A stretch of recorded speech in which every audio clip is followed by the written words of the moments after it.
Welcome to Manabari Champions.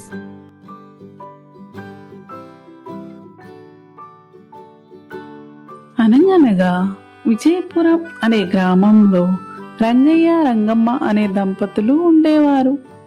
ఆ గ్రామంలో దొంగల భయం ఎక్కువగా ఉండేది. ప్రతిరోజు ఎవరో ఒకరి ఇంట్లో దొంగలు పడి దోచుకుంటూ ఉండేవారు. తన ఇంటికి కూడా దొంగ ఎప్పుడో ఒకప్పుడు రాక తప్పడని అనుకున్నాడు రంగయ్య. దీంతో తన భార్యతో కలిసి ముందుగానే ఒక ఉపాయం ఆలోచించాడు. ఒక తేలును తెచ్చి అగ్గిపెట్టెలో పెట్టి దాన్ని వంటగదిలో పెట్టి దొంగ వచ్చినప్పుడు ఏం చెయ్యాలో అని భార్యతో చెప్పాడు రంగయ్య. సరిగ్గా అదే రోజు రాత్రే ఒక దొంగ రంగయ్య ఇంటిలోకి చొరబడ్డాడు.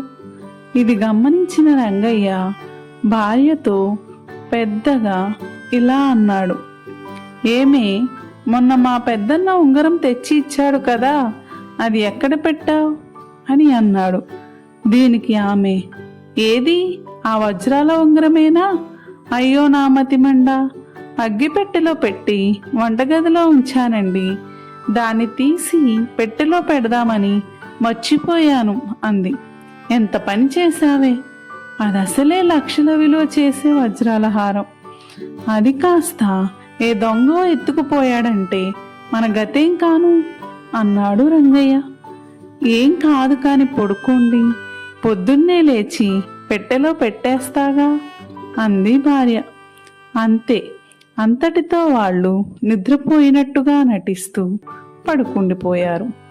జరిగిందంతా విన్న దొంగ రంగయ్య దంపతులు నిద్రపోయారనుకొని మెల్లిగా వంటగదిలోకి వెళ్ళి అగ్గిపెట్టె అందుకున్నాడు.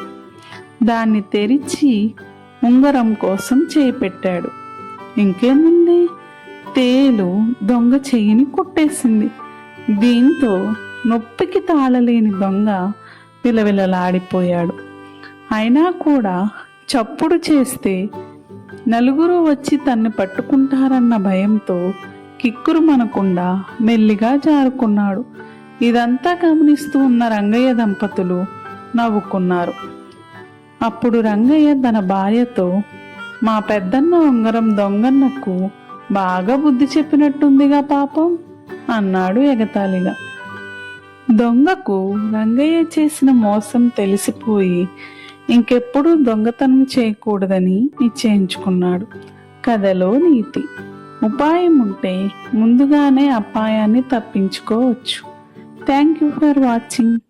Please subscribe.